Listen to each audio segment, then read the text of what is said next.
Hey guys, it's Wednesday, and there's comic books, and we're in a different spot. It's all very surprising. Dude, your Wednesday's screwed up, isn't it?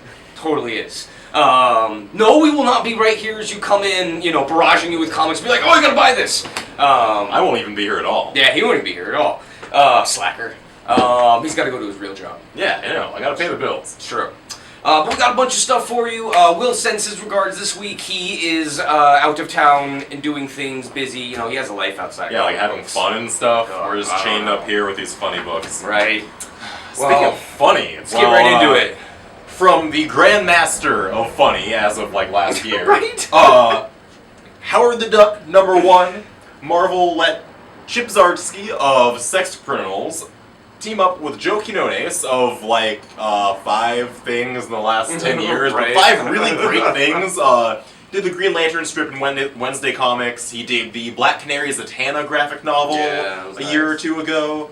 And they're joined by Rico Renzi, who's been doing colors all over the place, from She-Hulk to Spider-Gwen, and all the way back to Howard, who appeared recently in the Guardians of the Galaxy teaser, and everyone was like, oh, who is this guy? Oh my god. This shows you a bit of how he got there, actually. And it's also in continuity with the Marvel Universe, so, well, it's weird like that. Got some Image stuff this week. New collection from Image, $9.99 first one. This is the Humans. Humans for life. And yeah, they They're are apes. monkeys. They are monkeys. But these monkeys are part of a badass biker gang, many different biker gangs. They are Vietnam veterans, they do lots of drugs, they drink a lot, they party a lot, and, then they beat each other up and drive motorcycles around. And do other things we can't really talk about. Yeah, we can't really talk about it. Look at that very psychedelic picture. Boom! Yeah, this comic is awesome. I was just telling Mario before, it's this isn't almost even what I'm looking for these days, but there was something about it that just grabbed me. And it's also got the first issue, or the 0 issue, which was kind of the ash can that they put out about a year before the comic came out. Tom Neely, Keenan Marshall Keller, really good. And a new debut here from Oni Press, the team of Cullen Bunn, who writes everything now, and Brian Sharia of, more recently, Big Trouble in Little China. Before that, Secret History of D.B. Cooper, really cool series. He's going sort of back to that supernatural, weird monster stuff they did there for Hellbreak, #1. Previously seen in the pages of Dark Horse Presents, this is about a sort of, I'm not going to say BPRD type deal, but Special Forces team who, after developing technology to go into the pits of hell, infinite hells even, there's apparently way more of them out there than they would have you know. That's a secret, they don't want you to know about it. But their purpose is to go in and rescue the souls of people who have been improperly damned. It opens up with the Legend of Orpheus, Alright. And this is really, really, really cool stuff. There's some creepy, one of the hells they go to is all, Eyes Wide Shut style, and they're, eating corpses in their Victorian outfits, and it's all very cool stuff. Plus, it's only $1. $1. One of them. That's right. You can't even get a Happy Meal for $1 anymore. You get Happy Meals? Not in 15 I don't think you're old enough. Really? Oh. More from Image this week, because Image puts out lots of good comics. Casanova, Asadia, #2. I talk about Casanova all the time whenever it comes out, and even when it doesn't come out, because it's Casanova. Fraction, Gabriel Ba, Fabio Moon, and Michael Caban bring you the 4th installment of the super spy-cadelic sci-fi book that is Casanova. After the events of last arc, Casanova washes up on our universe, no idea who he is, hooks up with this other guy who has no idea who he was either, and they hire each other to find out about their past, which is really pretty cool. It also basically equals a lot of origami head psychic terrorists that, do kung fu in libraries. Because it's Casanova.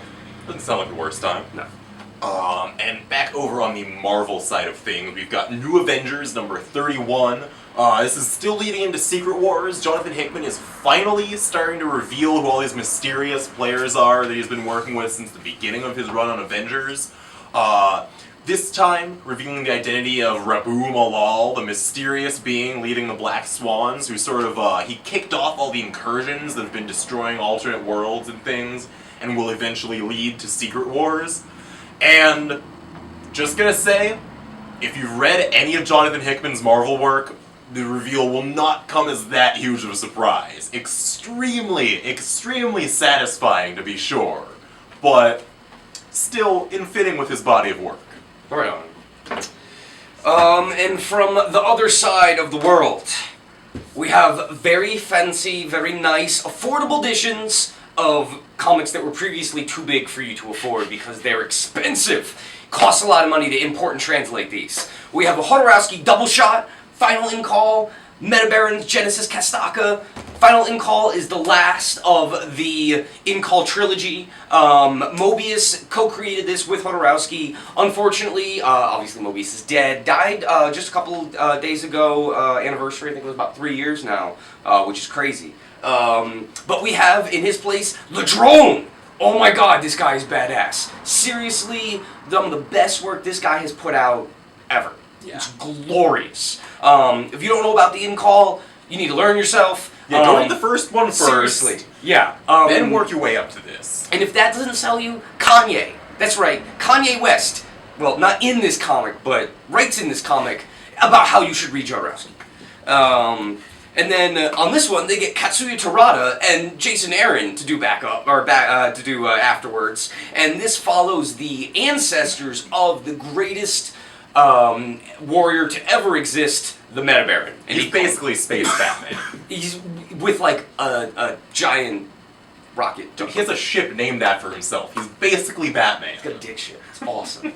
I don't know if I can say that, but I did. But yeah, you should get those. They're amazing. Speaking of warriors, talented warriors who have been bested by none, we've got over from Valiant, who you may have heard a bit about recently. There's been some news or something, I think. I don't know. Do they make superhero movies now? Pull your old Violent comics out. They're going to be worth tons of money. We've got the first issue of Ninjak from Matt Kint, who writes everything for them, and Clayman, who has seriously stepped up his game since Gambit. Yeah. This follows the story of MI6's top agent, a British man turned ninja who he just watched too many martial arts movies as a kid, you know. British people, dude. You get set in your ways after that kind of stuff. But this has got a very, like, sort of Metal Gear Solid, Revengeance type aesthetic to it. Tons of swords, people in, like, tight-fitting bodysuits looking awesome, doing cool stuff. There's even, like, a gear thing. Like, they break down his gear. Yeah, it's great. It's really, really cool stuff here. To lead into Bloodshot Reborn coming out in April, and leading out of the Valiant. So really, Valiant is seriously gearing up here between all these new series and the movie deal, and who knows what's next. Don't let 90s nostalgia deter you from reading Valiant. It's okay. And then, speaking of nostalgia, Bill and Ted! I'm not gonna join. If you at home didn't do that with me, then, you know, I feel bad for you. But anyway, Bill and Ted, they return! This is a very nice cover by Rob Guillory as well. Brian Lynch and Jerry Gaylord, the guy who was doing the Fanboys vs. Zombies, brings you Bill S. Preston Esquire and Ted Theodore Logan as the Wild Stallions! And they're robot versions of themselves that are really badass and take care of babies and play guitar. What more do you want? Really hot girlfriends? You have that too. Yeah. There's pretty much all sorts of really awesome stuff. Fame, fortune, it seems like things have finally turned around for Bill and Ted. But they're slackers and, you know things are going to go bad. Come on, it's Bill and Ted. Alright, and over at DC, because we got some DC representation here. Just a little. Got Action Comics, number 40, Greg Pak, Aaron Cooter, and Bizarro. Bizarro number 1. Yeah! Another recently seen and forever evil clone of Superman that Lex Luthor made that got killed off like 3 issues later. Real Bizarro. The real Bizarro, who lives on a square Earth. Yeah. With a cheese moon and an entire Bizarro cast of characters. They've got the Bizarro Justice League, Bizarro Lois. There's even a Bizarro Superman Doomed that goes down in here. Yeah, man. Greg Pak. Oh, sorry. Aaron Cooter draws the entire issue. The whole whole issue. thing. All of it. I know. No fill-ins at all. None. This is a one-off issue leading into Gustavo Duarte's Bizarro miniseries. Yes. And also probably the funnest Superman comic that's come out since the New 52 started. Yes. Highly recommend. And my final pick this week, more Image Comics. You might have heard about this online.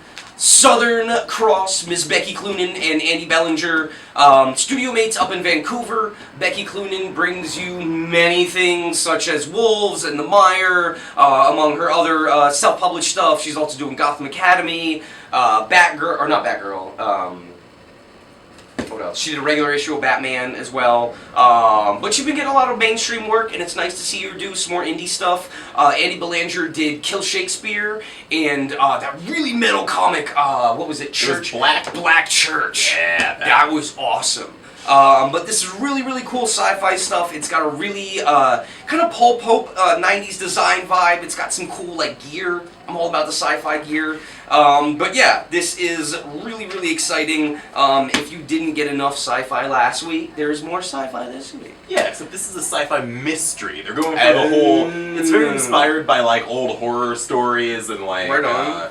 These creepy mansions. It's basically, the tanker that they're on is essentially a haunted house floating through space.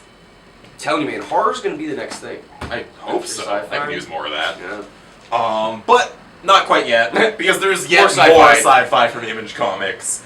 From Marlish Cott and Langdon Foss, we got The Surface, #1, about a group of hackers, a trio of hacker lovers in South Africa in the future, where Ebola is no longer a problem, and now the West and the East are both moving in on Africa as these three hackers are trying to find some place called The Surface, which, once you finally find it in the comic, it's totally insane and mind-blowing, but up until then, you really don't know what it is, and even then, you don't quite understand, like... It's Alshcott. Yeah, with a lot of his comics, it's all very, very, very mysterious, but incredibly engaging.